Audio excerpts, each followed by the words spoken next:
Hi. My name is Michael DeWilde. My day job is at Grand Valley. And then about every 6 months or so, I'm here. And every time I'm here, once I listen to the readings, I end up feeling a little bit sorry for the person who has to do my readings. Because apparently I've never met a reading I don't like. Just include them all. Next time Leslie invites me to come out and speak, I'll say, well, would they read a book before next Sunday? Could we just have them bring the book? Anyway, it's nice to be here again. Some of you may be wondering why this is titled Part 2. About a year ago, I was out here and gave a talk with a similar title.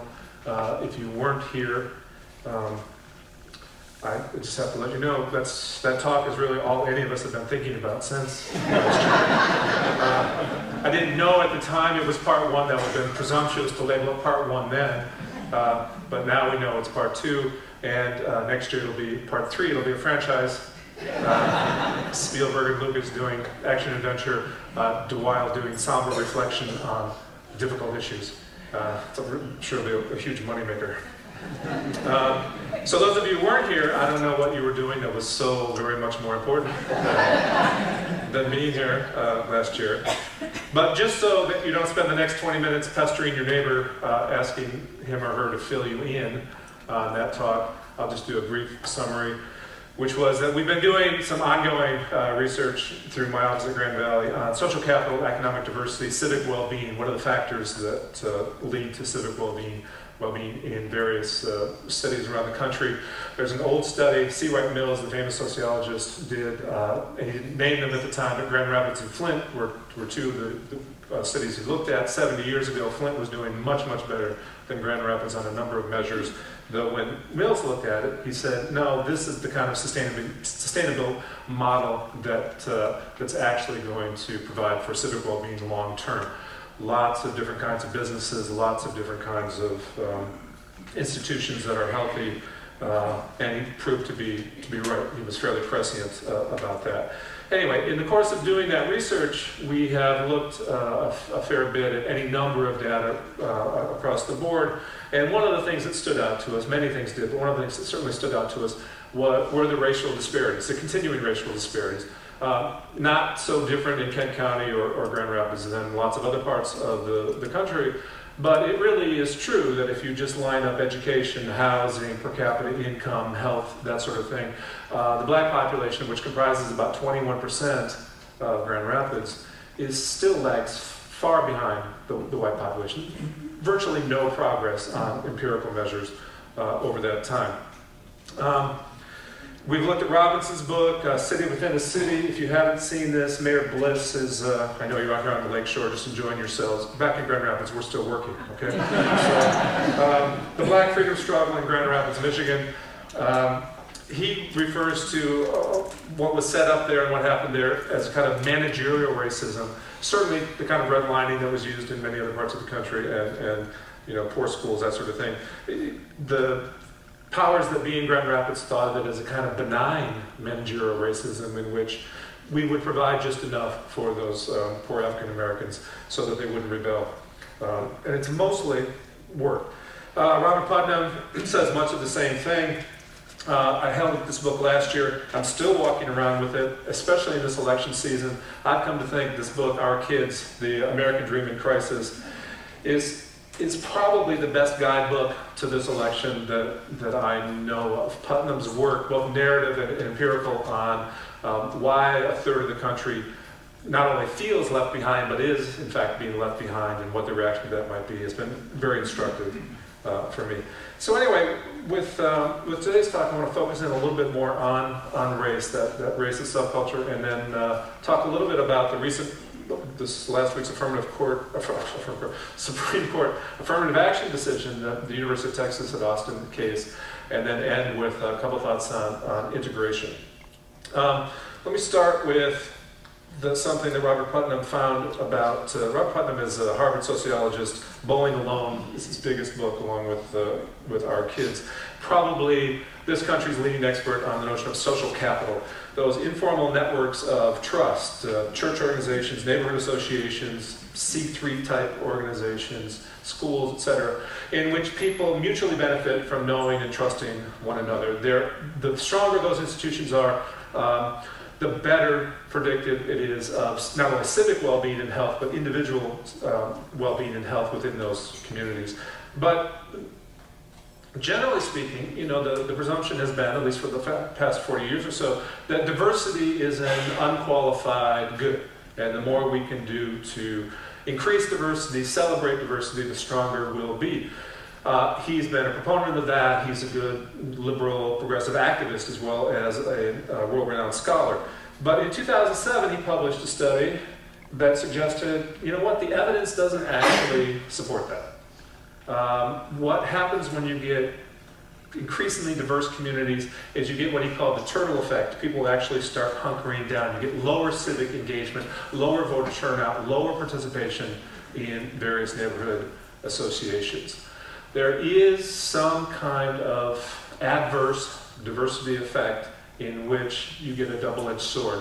Where on one hand, you do get, as Scott Page at the University of Michigan has written and pointed out, you do get better creative solving, you get more innovation. When you get diverse teams of people trying to solve a problem, you actually end up with more innovation. You get diverse groups of people living in and near one another. This is the largest study that's ever been done, and it's been corroborated any number of times since 2007. You actually get an effect that a lot of people don't intend, certainly from that, or often don't think of as intuitive. You get less neighborhood trust, less willingness to work together. All right.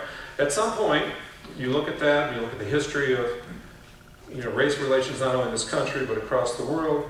You wonder to yourself, I mean, I don't know about most of you are, not quite my age, but maybe you're getting there.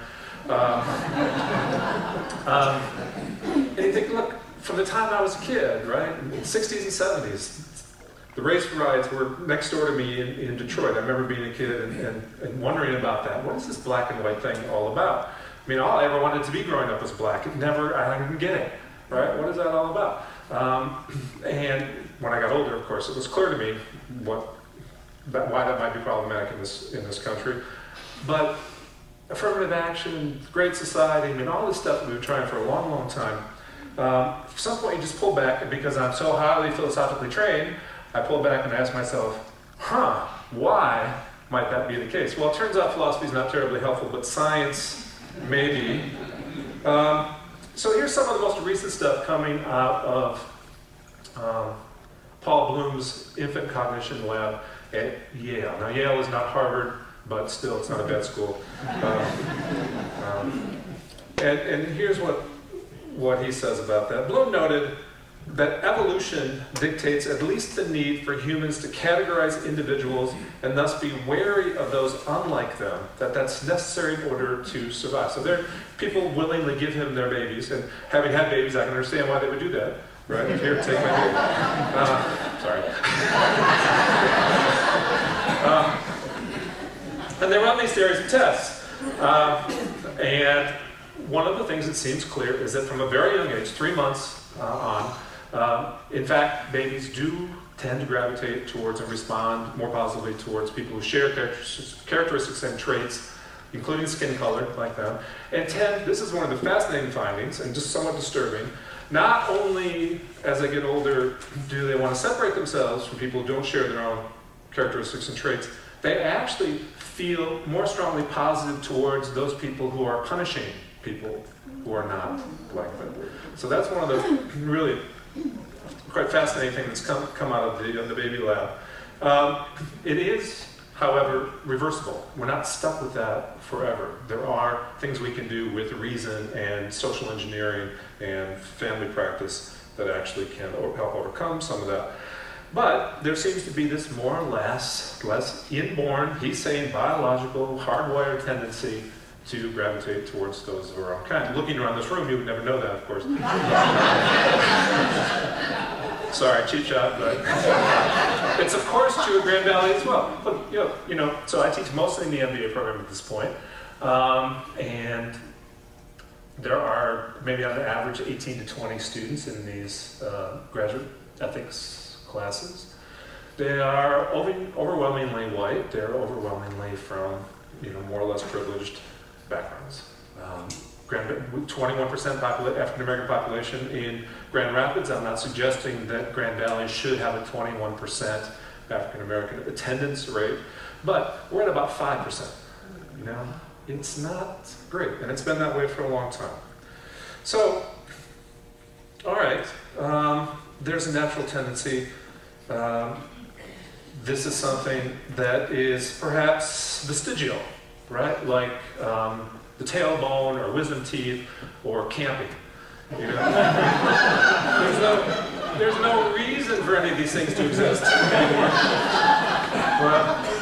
But nonetheless, they still do. They're inexplicable in some ways. So reason, right, our ability to actually look at this in some way and not just give in to natural inclinations and tendencies, but to have also be possessed of a kind of, and this comes out of the baby lab as well. At the same time that these babies show these awful tendencies, or natural, let's call them, they also are possessed with a sense of what justice is, what fairness might be, what it might demand from a fairly young age. So we have within us the capacity to overcome clearly discriminatory and practices or policies that are harmful to other people. And one of those, since the 1960s, has been affirmative action, right? It may not be always implemented the way we like. It may come with unintended consequences, but it's one of the things that we have stuck with over the last 50 years or so to try to level the playing field. So last week, the Supreme Court issued its ruling on the UT Austin case versus Abigail Fisher, in which they, in a 4-3 decision, upheld the University of Texas right to include race as part of their admissions process. It was a 4-3 vote. The Supreme Court is dwindling, you may have heard. Justice Sotomayor recused herself because she had been an advocate for these policies on the part of the government in the past. Scalia, as far as we know, is still dead. So the Congress has not yet taken up, as you know, Obama's nominee to fill his position. So it's a really interesting case. Those of us in academia have been following it pretty closely. I think a lot of us were probably surprised when it was ruled on the way it was. And I'm not going to go through all the details of it, but let me give you a couple, and then just give a short commentary on one particular point that the Supreme Court made, and talk about it, how it fits with the kind of work that we actually do. And I suspect I'm preaching mostly to the choir in reiterating this point, but it may come in handy as you're talking to people in your family who are less supportive. So, first point. When defining goals, the Supreme Court says,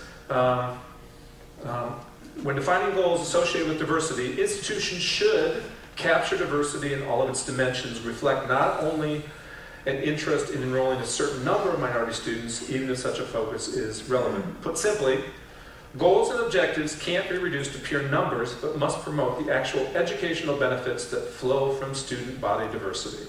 At the same time, these goals should be sufficiently concrete and precise, with specific expressions of educational interests such as workforce preparation, cultivating leaders, promoting cross-racial understanding.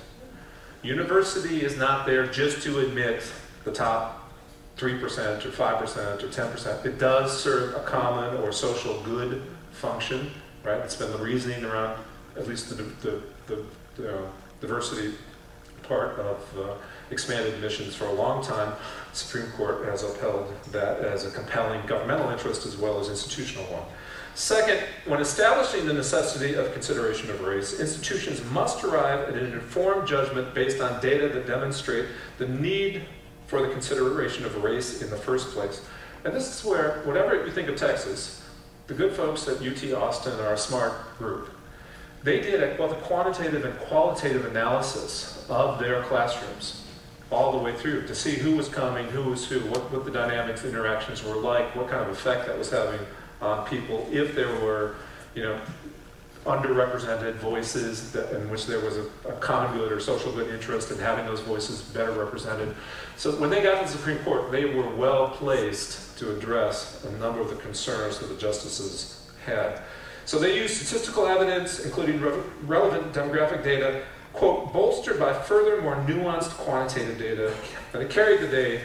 The university demonstrated need by noting that, for example, only 21% of undergraduate classes with 5 or more students in them, so a fifth of the classes that had 5 or more students in them, had more than one African American enrolled. All right? Lots of places around the country, it would be even less than that. Grand Valley certainly would be fewer than that. And then, crucially, they say, Boston paired this statistical data with qualitative evidence, including the experiences of loneliness and isolation reported by minority students. So now I gotta tell you a short story about why that matters as keenly and deeply as it does. Loneliness and isolation, right? Well, you can imagine the Supreme Court justices or legislators in Michigan or everybody going, well, how do you quantify? How do you know that? Well, you ask people, right?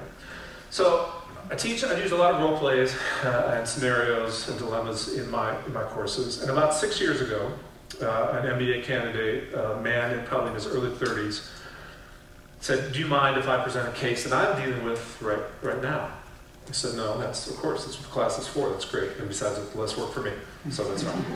And he got up and he said, I had dinner last week at Leo's, and the whole idea was to celebrate this because I was being promoted into a senior account manager position. So there's a guy who owns a business in Detroit, and he represents about 20% of our business. And he was coming over. I was going to meet him because I was taking that account, and the guy who had his account was moving on to bigger and better things. Pleasant dinner, chit-chat, blah, blah, blah. At the end of the dinner, the owner of the company that represents 20% of this guy's business looks at him and says, you know one of the things I really enjoy about coming to Grand Rapids? I said, no, what's that? The Meyer Gardens, the river, He said, you really seem to figure out your color problem. And the guy said, I'm sorry?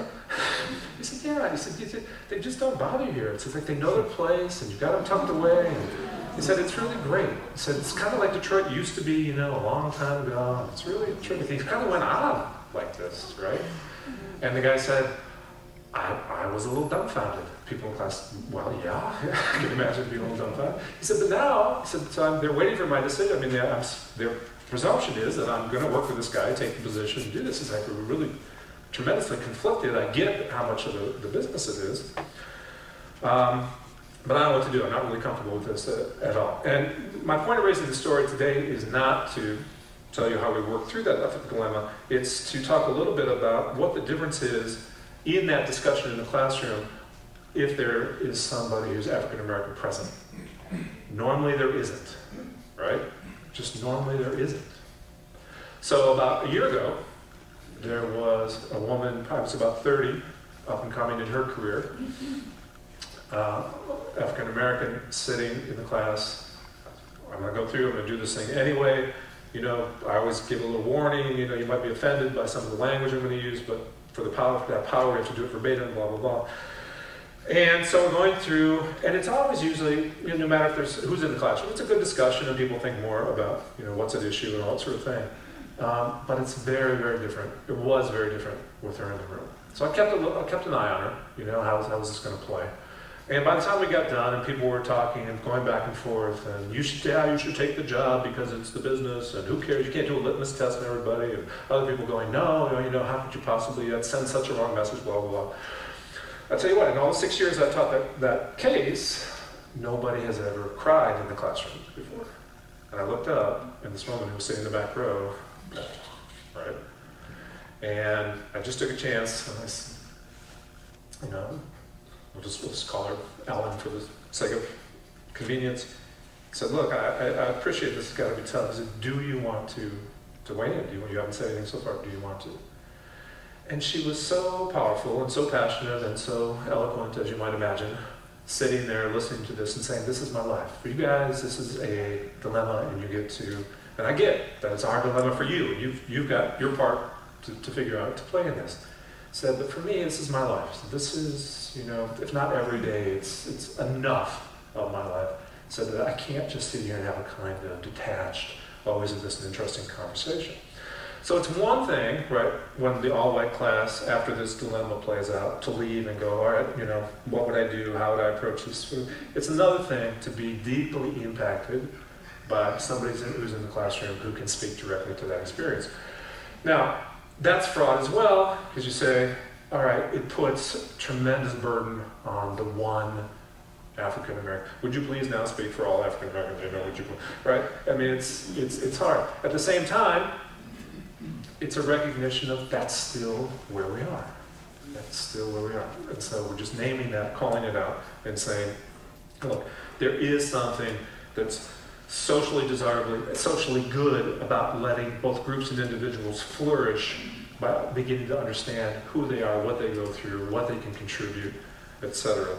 And so the importance of the Supreme Court affirming, even under strict scrutiny, right, very narrowly, and the institutions having to go back and prove, you know, how and why it is that they need to consider race. But the fact that it was upheld makes classroom discussions like that more possible, more probable going into the future. And I, for one anyway, am pleased that they voted as they did. Some of you may, if you're constitutional scholars or just interested in this sort of thing, you may recall when Thurgood Marshall was the only African American in the Supreme Court in the 70s, when the Bakke case came up, one of the first and most influential cases on affirmative action. Alan Bakke trying to get into medical school at UC Davis, and denied for what he thought were, you know, affirmative action quota reasons.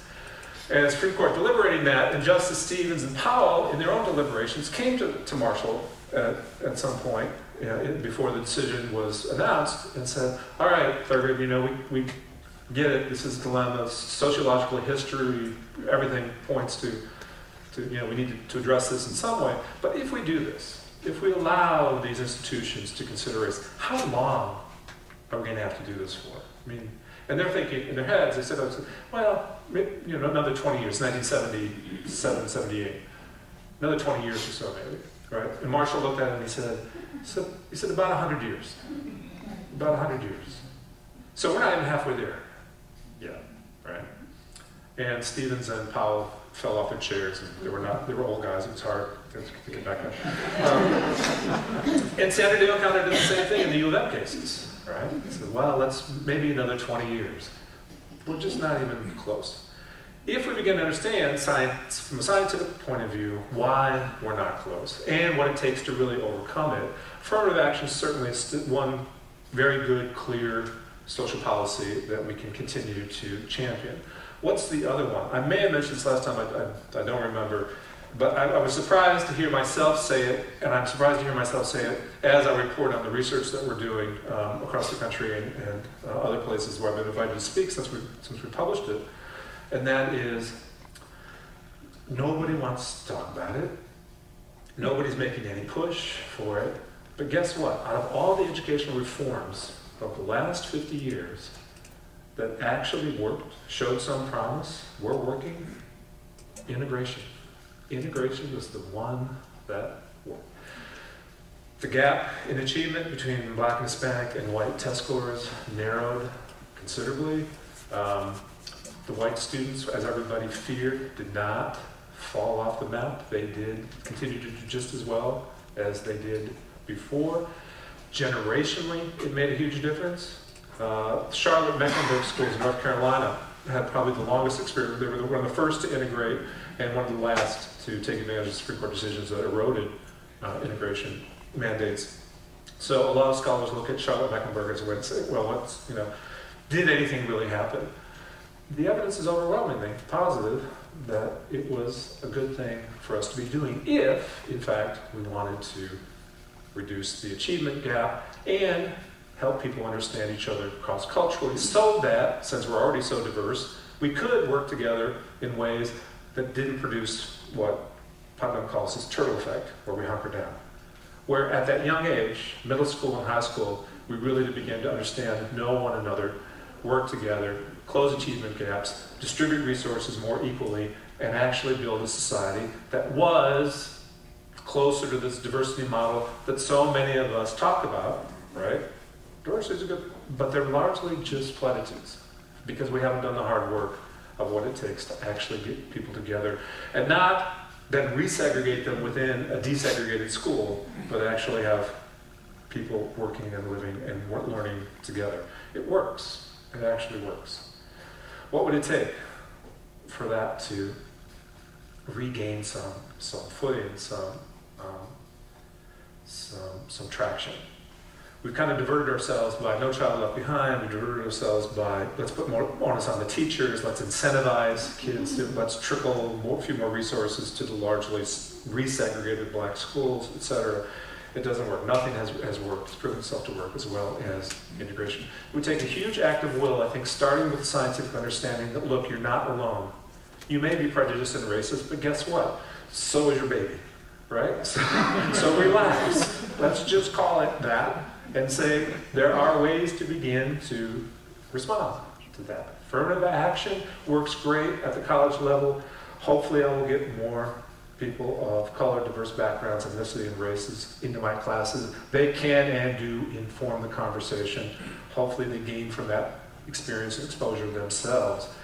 But if we do it, start doing it again at an elementary, middle, high school level, guess what? I'm not going to have to just put the onus on that one person.